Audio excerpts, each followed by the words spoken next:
Dan Gordon will unleash the superhero in you.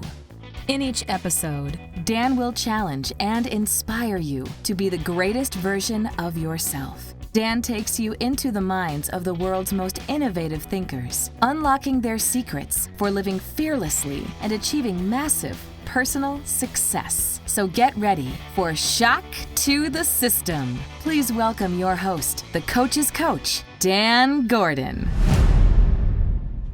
Right now, in this moment, you have the power to live your life unlimited. Shock to the System is about pulling back the curtain on your world and discovering what you're truly capable of achieving. In the next hour, I promise to open your mind, to set your thinking on fire, to show you your superhero self that you've been hiding from yourself. Come with me and let's enter a new reality where success is nothing but a mindset. Strap in. We're putting a shock to your system. Let's go. My name is Dan Gordon, and let me start with a bottom line truth. If there's something that you want in life, really want, then in order to get it, you're going to have to feel afraid. Now, when I started telling people about the show, they were like, Shock to the System, that's a great title. What's it about? I said, simple. The show's about you. And they're like, me? I'm like, yeah, you. You and success. But it's about the success that you want and don't already have.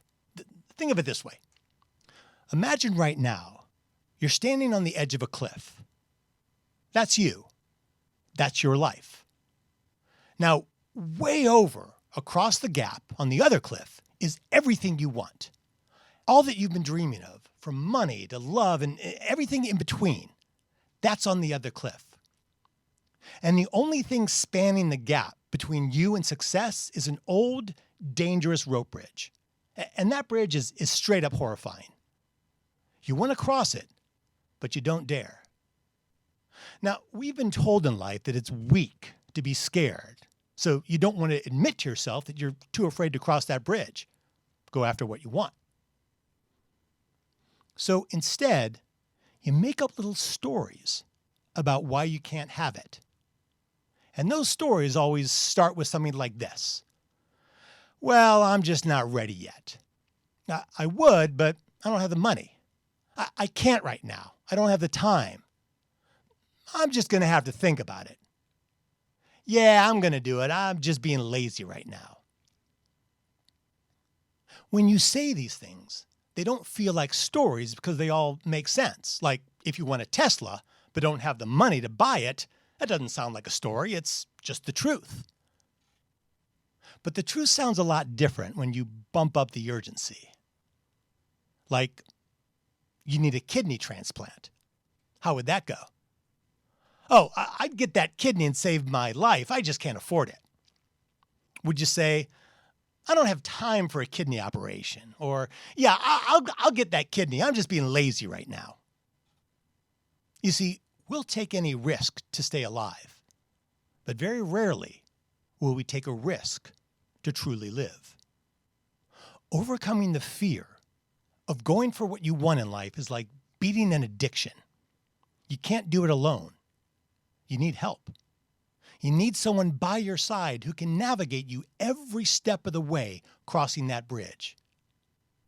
That's what I do every day, all day for my clients. They have a coach. That's why they succeed. I've been doing this 20 years and I have a coach. That's why I succeed. You need a coach. Someone to show you the way. All the way across that bridge to the life you want to live. If this makes sense, I want to give you something that I know will help. It's my blueprint for life called Jumping the Gap, Kill Your Story, and Take Action. I want to help you get what you want in life, and this will show you the way. To get it, just send a text to my phone, 213-409-8366, and just text the word GAP, G-A-P. 213-409-8366, and text the word GAP, G-A-P. So, let me tell you a little bit about my guests. My first guest is on Zoom from Sandy Springs, Georgia, And I am just delighted and so honored to have Lucy Hall on my show. Lucy is the founder and CEO of Mary Hall Freedom House. Since 1996, Lucy has helped over 10,000 women and children break the addiction to poverty, to homelessness, to drugs, but even more than that, break the addiction to their internal story that says, I can't. Lucy is the subject of a new documentary called Hope Village, which was produced by my other guest, who I will introduce to you in just a minute. You're going to want to listen to what Lucy has to say, because she's going to tell you how she's helped all these people break their addiction and get past their story. And let's be clear, their stories are much bigger than your stories. So if she can help all those people, Lucy's going to have some really unique insight into helping you too. Lucy, welcome to Shock to the System. Thank you so much for being here. Thank you, Dan, for having me. It is a pleasure. So, Lucy, I'm going to get right back to you because I want to introduce my other guest, RiKarlo Handy. RiKarlo is a superstar in the entertainment world. He started working in the film industry at just 14 years old. That's amazing. By 18, he was directing music videos, commercials, films. He's done it all. So why is RiKarlo here? Because he knows firsthand about addiction. And because, like Lucy, RiKarlo found a higher calling than just cranking out entertainment. With his company, Sunwise Media, RiKarlo makes films that inspire social change with stories about people doing amazing things in the world. RiKarlo made a documentary called Hope Village about Lucy Hall, going from addict to creating the Mary Hall Freedom House. RiKarlo, welcome to Shock to the System. Thank you. Thank you for having me. I'm glad to be here. Absolutely. So I watched the documentary Hope Village last night, and I'm not ashamed to say I was crying through it. It was just so touching and amazing. And I can't wait to read your book, Lucy, Hope Dealers. Before we jump in, I just want you to know this might be a little bit of a different kind of interview because I want to focus on addiction as being something we all suffer with. And it's something that we all experience. And addiction isn't just those people. You know, watching the documentary, I mean, that was really helpful because there's some high achievers on that show. Like, they're just not those people. They aren't lazy people who are like, well, you know, I can either watch Tiger King or shoot heroin, so that's what I'm going to do, right? You know, like, it wasn't that. Every one of us is an addict. We're all addicted to something. And that understanding addiction is the key, and breaking our addictions is the key to jumping that gap, moving through the things that are difficult, and finding the success that we're seeking. So, is it okay with both of you if we talk about addiction, about the road to prosperity? Can we do that? Absolutely. Outstanding. So, first, Lucy, would you give the audience just the basics of your story, like where you started, what happened, and how you created this masterpiece of the Mary Hall Freedom House? Absolutely. Again, Dan, thanks for having me. Yeah. First and foremost, my name is Lucy Hall, and I'm a person in long-term recovery. And what that means, it's been 30 years since I've had the need to use any mind or mood-altering substance. I think, like you, the success of life is do what you do best. We're all here for a purpose. And so my purpose was, as a result of seeing addiction take my mother's life and two of my brother's lives, it was important for me when I found the way out of that darkness was to then show other people. And even today, by the movie Hope Village and the book Hope Dealer, it is my goal and intent to help other people realize recovery is possible. And to your point, everybody's addicted to something. Everybody knows what it's hard like to come back from something difficult. So we're all in recovery or we're still in the addiction. And I like to tell people, you know, if you are in denial, you're in the addiction. If you're in recovery, it's because you know what it took to come back from something difficult. That's good. Thank you. And by the way, Lucy's website is hopevillageproject.com. On that, you can watch her movie, you can buy her book, you can learn all about the Mary Hall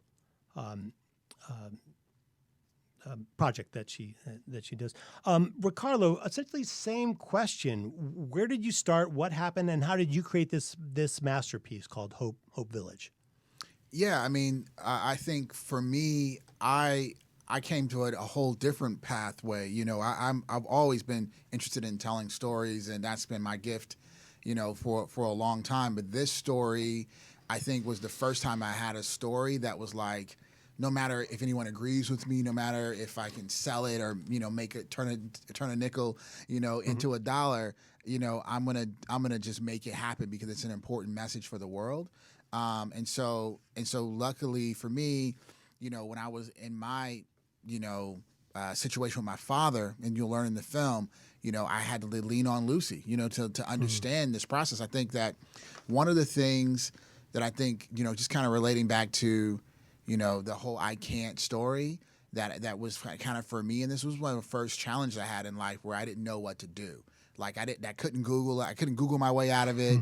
I couldn't figure it out. You know what I mean? Like as far as like, you know, here's my dad. He's, you know, deep in an addiction, and I want to save his life, but I don't know how to do it. And so I leaned on Lucy during that time, and that's ultimately was the reason why the film got made. So I want to point out something that you just talked about, because look, you're a high achiever. Mm-hmm. Any person that starts in the entertainment business at 14 is a high achiever. It's in your blood. Mm-hmm. And a lot of my clients are high achievers. And the things that high achievers struggle with is when they don't feel in control. Right. Right. When you can't solve a problem with your mind, it is terribly disorienting. Yeah. Because you have been able to figure out everything. And when you can't, it's your mind kind of turns in on itself. You know, and I've seen this happen with successful people over and over again. They like start attacking themselves. Like, why can't I figure this out? Like, why can't I push through it? Like you said, I can't Google it. Right. So can you give me just a brief synopsis of how you handled this struggle of like, I cannot do this on my own. Like I can't will through it. How did you like surrender to the fact that you couldn't figure it out? I think that what I surrendered to was that it wasn't going to be fixed right away. That was the first thing I had to surrender to, because I think I was trying to find a quick fix. And most high achievers do. and what I had to surrender to was like, you know, in real life, I had to let my dad sit in a place that he was uncomfortable for a long time. What you realize is that you couldn't do it on your own. Right. And the next logical step was to see who could help you. Right. Right. So that's a tremendous amount of surrender there. Yes. Right. And that was probably not an easy thing. No. Great. Thank you. So, Lucy, I got a million questions for you, but the thing that really struck me while I was watching the documentary and I was taking fierce notes, what is it that most people don't know about the addict? And I'm not talking about addiction, but what don't people know about the addict? I think the biggest thing is that nobody wants to be an addict, Dan. You know, it's like I didn't grow up and say, oh yeah, by the time I'm 18, I'm gonna be smoking crack, or, you know, I want to be a crackhead when I grow up. Nobody wants to be an addict. Even as you said to your audience today, they don't even want to identify as an addict because we've made it such a bad thing to be. Yeah. So I think the thing that people must realize is that addiction is what it is. We're all addicted to something, whether it's caffeine, whether it's chocolate, whether it's sex, whether it's gambling. You might want to say like the sin starts off small and it gets up to murder, or, you know, it's petty crime versus a felony. But nonetheless, we are all addicted to something. And when we realize there is freedom and liberty in just being honest, which is the first step. Yeah, like, you know, as an addict, your best thinking is the worst thing to do. Right? Absolutely. Right. I'll get a little laugh from RiKarlo here, right? And so it's like, you know, and it's even more troublesome if you've been successful in life because your best thinking has worked perfectly, right? Exactly. But it's sort of like you're flying an airplane and suddenly it turns into a rocket ship, right? And suddenly like, I don't know how to operate any of these controls, right? This thing that has been working is no longer working. Exactly. Right? And so what is in the addict's heart? What does the addict desire? Connection. I think every addict needs and desires connection. When you said in the beginning of your show, what's that one thing we all want? Think about it right now. What's that one thing we all want? For me, I said love, because you can't get enough of that. Yeah. You just can't get enough of that. And so I'm a person who leads with it because I need it. Okay. So I always say, give that thing you need. If you need to be connected to people, then go connect with people. So what is it for heroin addicts and entrepreneurs alike? What stops them from getting help? I think the thing that stops people from getting help is ignorance, meaning lack of knowledge that help is available. That's another reason why this documentary and this book is so important, because I know wisdom is power. Knowledge is power to people. Just like the entrepreneur, when they figure it out, it's powerful. Yeah. And so knowledge is power. And I think the heroin addict as well as the entrepreneur both want knowledge. We need the knowledge to know we can do it, because that then unlocks the door to power. How do you move people from I can do it on my own to I need help? I have a saying, when you're sick and tired of being sick and tired, call me. But how do people know when they're sick and how do you get people to the point where they're like, okay, I'm sick and tired now? I call it the language of recovery. And we do a whole training on that, the language of recovery. And it's this, the conversation goes something like this. So how well is that working for you? On a scale of 1 to 10, 10 being it's working really well, 1 being it's not working at all, where are you? And usually people will say, well, I'm a 4. And I'm like, okay, a 4. So how do we move to a 5? Yeah. What did you do to get to a 4? So again, it's motivational interviewing in the context of helping people realize that they can do more, not looking at how bad things are, but let's look at how to gain more. Like immediately as I started watching the movie last night, I was captivated. Can I share what I saw in the first 3 minutes of the movie? Absolutely. Okay. So you're 6 years old and your mom dies. From what? Alcoholism. Okay. Cirrhosis of the liver. Right. Then your brother Larry dies the day before he graduates from high school. What did Larry die from? Hepatitis, which was dirty needles. Then your brother Steve dies from what? Overdose from heroin. Then your aunt dies from what? Alcoholism. Then your grandmother dies from what?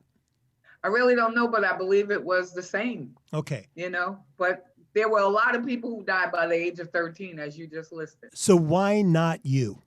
I mean it, Lucy. Why are you still alive? Like, it doesn't make sense. Right. And and I'm not trying to be funny here, but I hear you. I know things are generational, right? Hurt people hurt people. Battered kids become battering parents. People who grow up in entertainment families tend to get into entertainment. People who grow up in military families tend to get into military. People who grow up in addicted families tend to die. How did you not die? God had another plan. I mean, I really, I cannot give credit to Lucy doing and knowing anything other than by the grace of God, he had another plan for my life.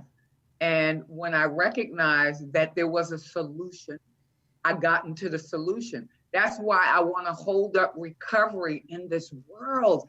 I don't think many people out there in addiction even know recovery is possible. And that's why I want my life to be an example. That's why I think I've been successful in helping over 10, now 15,000 women recover, because they look at me as an example. They realize that, okay, if she can, I can. Lucy, I've got to push back on this a little bit. Come on with it. It's beautiful.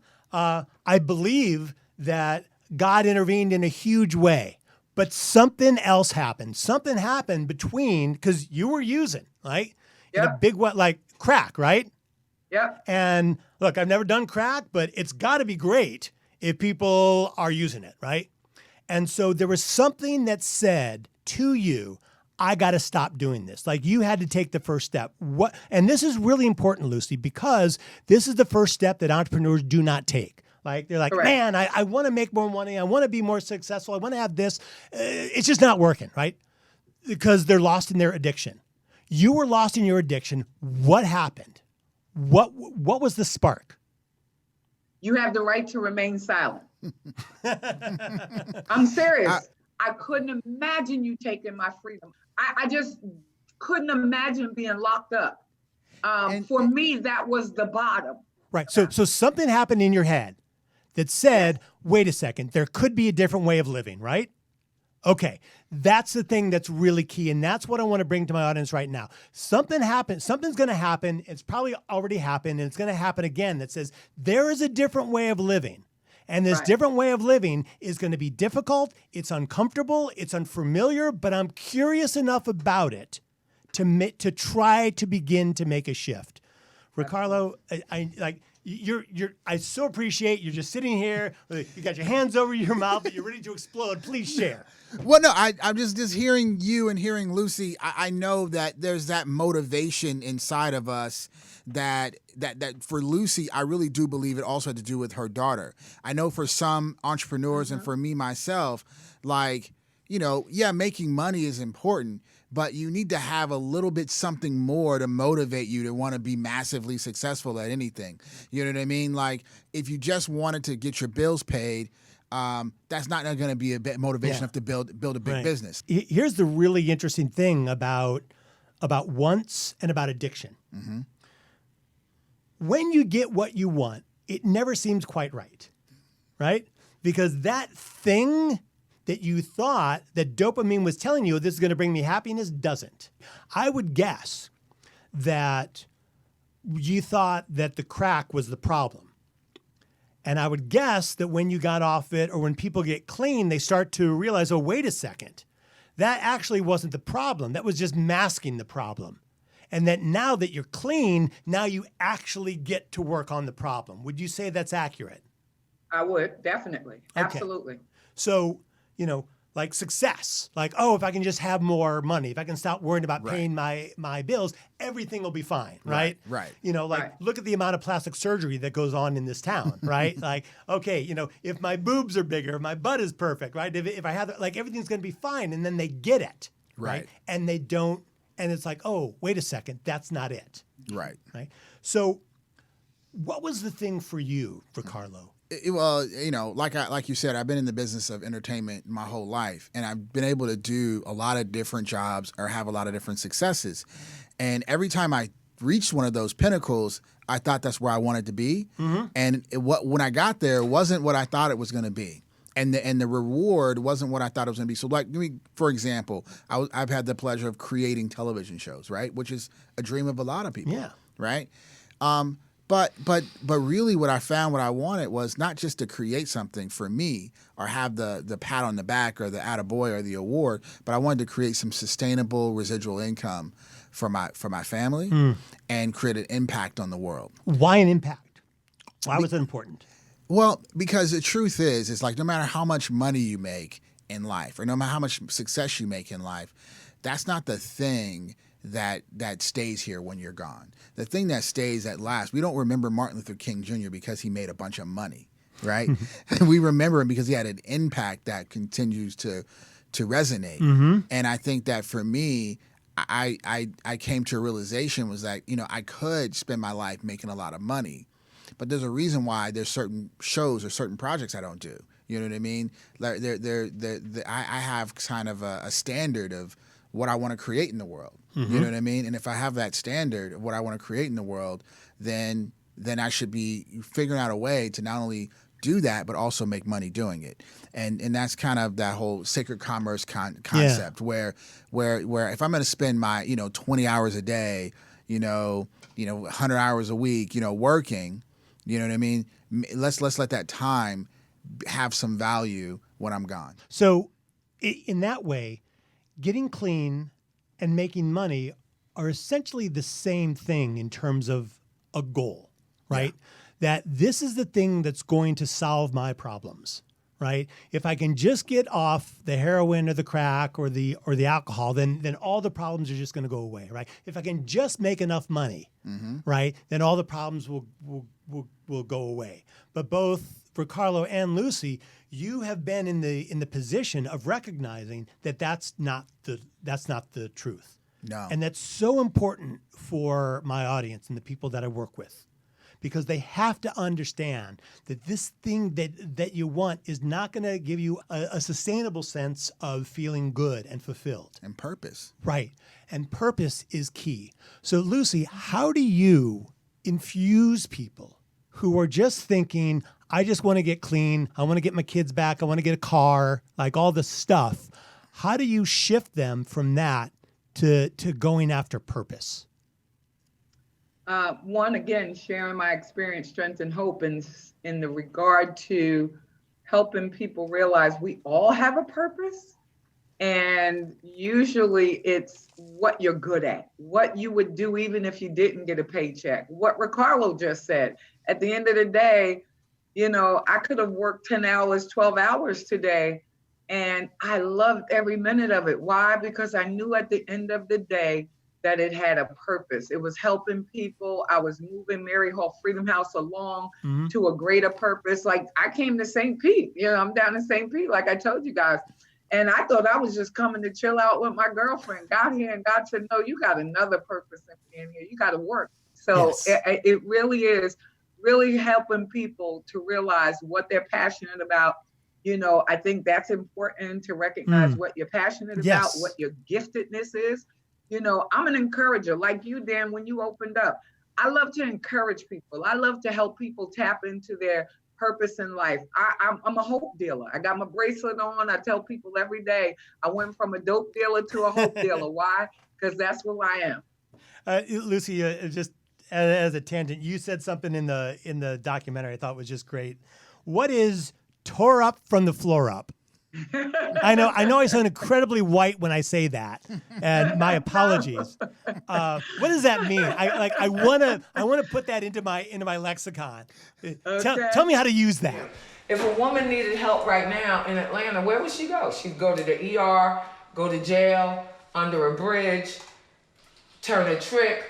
She can come in here at 11 o'clock tonight, tore up from the floor up. As long as she don't act up, we can still stay. You understand? Okay. So when people walk in thinking they got it going on, and you look at them and you know doggone well they are tore up from the floor up, meaning you a hot mess. You're a hot mess. You thinking you all that, you know, when people are sitting there BSing you and you know it. You know it. It's like that's when you got to call them to the carpet. It's like, baby girl, you here because you tore up from the floor up. And let's get real with that. So I love that. I'm going to have to call you offline and work with you on that so I can say it in the right way. Because clearly I'm not even close. Yeah, Dan is referring to a piece in the movie. It's a hilarious moment. Yeah, it's great. No spoilers here, but there's so much in that movie. And look, Lucy and RiKarlo, they're not here for their health. They're not here just to support me. They have an incredible documentary that they want to talk about, and Lucy has an incredible foundation, the Mary Hall Freedom House. And so I want you guys to talk about what this is that you've done, and have at it. Yeah, I'll just jump in and just share. First of all, thank you for having us, Dan. I mean, this is a great conversation to have because I do think it's important for people to know about recovery and how it relates to their life. Because for me, which is why we made this documentary, I never thought of addiction or any of this as my problem or anything I had to think about. And so when it hit my life personally and I didn't know what to do, I didn't feel like there was any resources out there. I couldn't Google my way out of it, like I said before. And so that's what this film is. It's a resource. It's a tool. It is a great story. As Dan shared, it's entertaining. I come from television, so it's something that's going to keep your attention and be entertaining. But as well, you can watch it and really glean some information from it on not only how you can help a loved one if that's an issue that they struggle with, help yourself if that's an issue you struggle with, or relate some of the tools that Lucy talks about to your life in anything, because we all gonna need to recover from a lot of different things, during this time period now, whether it's the economy or just relationships or just or frame of mind. Yeah, all of it. Depression. Alcohol sales are through the roof now. Apparently, everyone nothing else to do. So this is it turned out to be a super timely project. You know what I mean? So we, the book is Lucy's memoir, that also each chapter is dedicated to, actually answering a question that people have. Hope Dealer. Hope Dealer, a complete guide from rehab to recovery, and then the film. But yes, you can go to our website, hopevillageproject.com. You can follow us on social media at Hope Village Project on Instagram, Facebook. And you can get the film on all platforms, Amazon, Google Play, or iTunes. And you can, go ahead and watch it, check it out for yourself. And I think it's a project that is powerful no matter where you are in life. Right. Yeah. And look, the easiest way to find it is just go to hopevillageproject.com. It's right there. You can watch the movie. You can buy the book. And look, I'll be honest. I don't like documentaries, but I honestly watch this because I wanted to be prepared for our show, but it didn't take long. Like I said, the first 3 minutes of the documentary hooked me, right? Very good. And it's a very compelling story.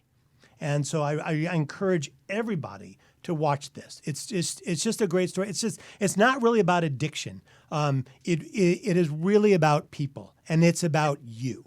Right? It's what the show is about. It's about you. And it is about how you go into the things that you struggle with and then come back out of them again, a greater version of yourself. Yeah. And Lucy, that's what I see you creating. I see you creating hope, right? And hope is the most important thing, because I have to hope that there's a greater version of myself out there, or I'm not going to try to go for it. Look, I mean, I'm probably the lowest rung of an addict. Like, I'm a food addict. I go to Overeaters Anonymous. Like, I have the easiest addiction, right? But it's also it's also rough. But I get this sense of, well, I can handle this. I can just go on a diet, right? But the truth is, I just keep going on diets and gaining weight, right? Until I surrendered to the fact that I cannot do this on my own. Right? And nobody out there, whatever it is that you want, you cannot do it on your own. Your best thinking is not helping you. And that's what Lucy and RiKarlo have created in both the program, the Mary Hall Freedom House, and in the movie. And both of you have done an incredible service in my heritage. We call it a mitzvah, a good deed. You guys have a special gift for my audience, for everybody who is listening. It's their guide to recovery, 5 critical tips to stage a personal comeback in life, business, and broken relationships. So I'm going to read this and then share it with my clients and tell them I thought it up myself. So to get the art of bouncing back, just send a text to my phone, same number as before, 213-409-8366, and text the word HOPE, HOPE, HOPE. Text HOPE to 213-409-8366, and also text the word GAP, GAP, to that same number, and you'll get my blueprint, Jumping the Gap, Kill Your Story, and Take Action. Thank you both so much for being here. Thank you for giving me the time, and thank you for giving me your attention. And in a larger sense, thank you for being who you are in the world. You didn't have to do what you did, right? Lucy, you didn't have to recover. And then once you recovered, you didn't have to go out there and help other people, right? You could have just kept your recovery on your own. RiKarlo, you could have just kept your meteoric rise to fame and fortune, but instead you decided to create something to help other people. And this is, look, I was drag kicking and screaming to helping other people. I am the most self-involved person you'll ever, I'll get my girlfriend on the phone right now. She will back that up. But what I have found is that being in service is the ultimate in feeling fulfilled in life. Yeah. Like, Absolutely. once you have the money, once you clean yourself up, if it's only you, it is an empty existence. Yeah. And this is coming from a guy who did not believe that. And so, last words before we wrap.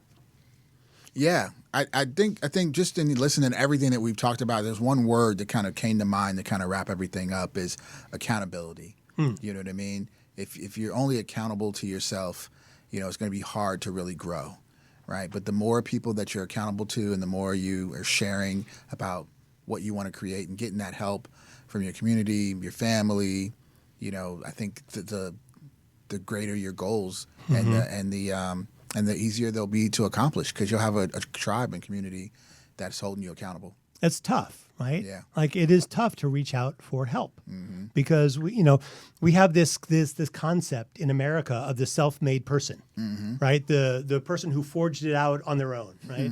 And nothing great was ever created alone. No. Nothing great. Like who do we got? We got the Wright brothers. Right. We got Steve Wozniak and Steve Jobs that created Apple. Right, we have Neil Armstrong and Buzz Aldrin. Right. We have Shaggy and Scooby-Doo, right? We have all, nothing great was ever created alone. Like you need help. Like go to a 12-step meeting, get a coach, get a mentor. Right. Do something, Right. but reach out and say, help me. Yeah. Lucy, last words, please. Yeah, so in me closing, one, I would want to say, like I'm a hope dealer. So in this day and age, I really want people to know to stay hopeful, and stay connected because we all need to be connected to one another, and like you said, Dan, I love that. That's my pastor's tagline is be helpful, all three of those. And it's so real. As we help others, we in turn receive so much help. I'm grateful to you, Dan, for having us today. And I wish everybody well. Stay hopeful, watch the movie, get the book, and become a hope dealer. Like I said, you can get your T-shirt and your bracelet if you get all the products. Be a hope dealer. Join me in that. Yeah, that's Hope Village Project. So what have we learned? We've said it all. We've covered everything. We've solved all the problems of the world. What have we learned? We've learned to set a vision for yourself, and let's just call that hope, right? In the entrepreneurial world, we tend to call that goals, but I call it a vision. I refer to it as the Emerald City, right? This thing that lives out there just beyond, grasp, and this thing that you head towards. And you're always heading towards it. And you go through the trials, right? The flying monkeys and the trees and and all the other difficulties as you're heading towards this Emerald City, this vision of yourself as a greater being, as a more fulfilled person. And you just keep heading towards it. And you're going to struggle, right? There's always going to be a struggle. There's always going to be people saying no. There's always going to be someone who says it can't be done. Right? And there's going to be a million reasons to quit. And the reasons are going to make sense. And you're going to fall down. And when you fall down and when there's snot and tears on the carpet, it's not about kicking yourself in the ass and getting back up. It's about being kind. It's about saying, I am struggling. I need help. I can't do this on my own. I'm going to hold that vision and I'm going to reach out. And so if we've learned anything, it is asking for help is key. And like you said, we were not meant to do this alone. We were meant to be in community. It is in our DNA to move through your addiction, whatever it is that you are addicted to. And probably for most of us, it's just wanting to feel good. It's not about kicking yourself in the ass. It's about reaching out and saying, help me. I want to thank the two of you. I want to thank my sponsors who believe in shock to the system and support what we're doing here. And I want to tell you a little bit about our next show. So for our next show, have you ever wondered what it would be like to be super rich? I mean, just like having so much money, you can just buy whatever you want whenever you want it. Like, have you ever wondered what it would be like to never say, I can't afford that? Like, what is that like? And more importantly, how do those people think?